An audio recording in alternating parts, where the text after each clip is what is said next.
سلام دوستان عزیز، امروز آموزش کباب تابعی داریم. امیدوارم که دوست داشته باشید و لذت ببرید. 2 عدد پیاز، 2 بسته گوشت چرخ کرده، پودر سیر، زردچوبه، فلفل سیاه، پودر پیاز، نمک.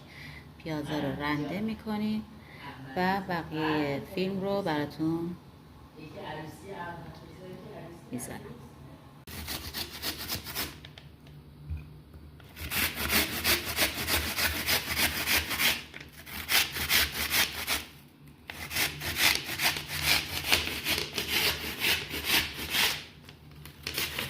پیازا رو که رنده کردیم گوشت چرخ کردن بهش اضافه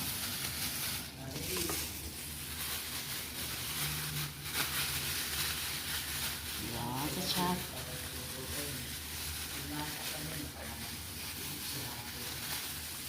پیاز رنده شده، گوشت چرخ کرده، یه مقدار پودر سیر، زردچوبه، فراغون، فلفل سیاه، یه مقدارم پودر پیاز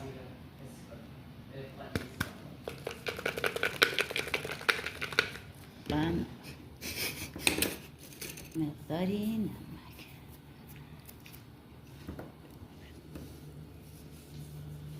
قشنگ با دست ماساژ می‌کنم.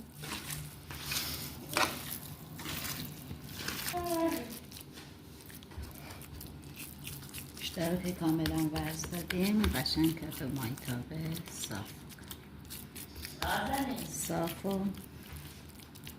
صاف و یک دست.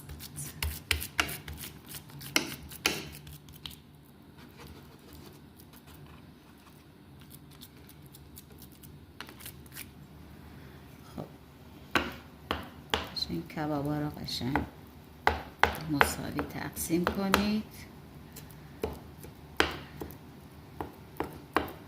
قشنگ که تقسیم کردید میذارید رو شعله خیلی کم که آب پیاز و گوشت بخار شه. وقتی که بخار شد روغن رو اضافه میکنید. دوستان عزیز فعلا کبابا داره آب میندازن. آب که بخار شد بعد بهش روغن رو اضافه میکنید.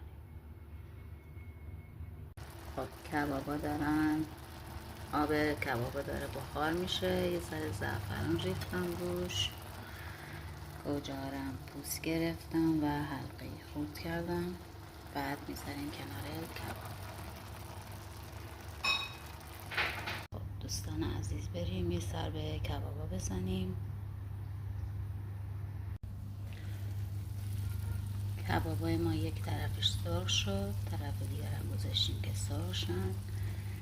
گوجایی که حلقه کردیم و کنار کبابا میچینیم.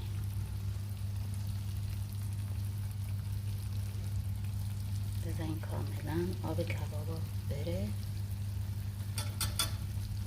گوجه رو کنارش بچینیم.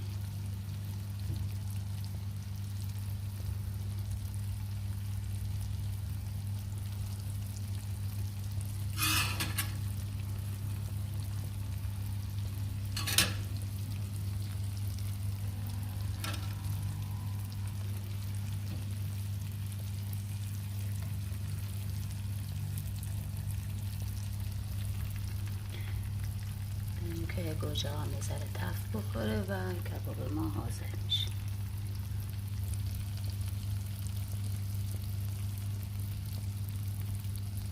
دوستان عزیز برنج ما حاضر و کباب هم حاضر شدن. امیدوارم که دوست داشته باشید. درست کنید و لذت ببرید.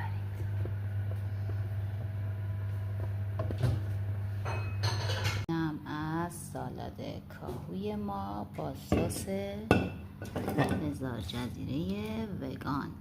بچه این سس ها خیلی خیلی چربیش پایین، اصلا چربی نداره.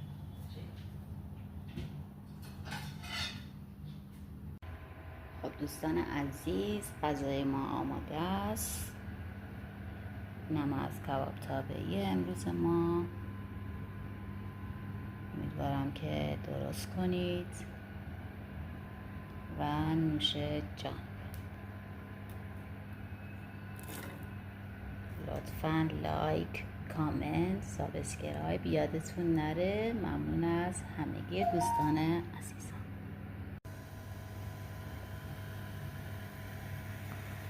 جای همگی سبز دوستان عزیز.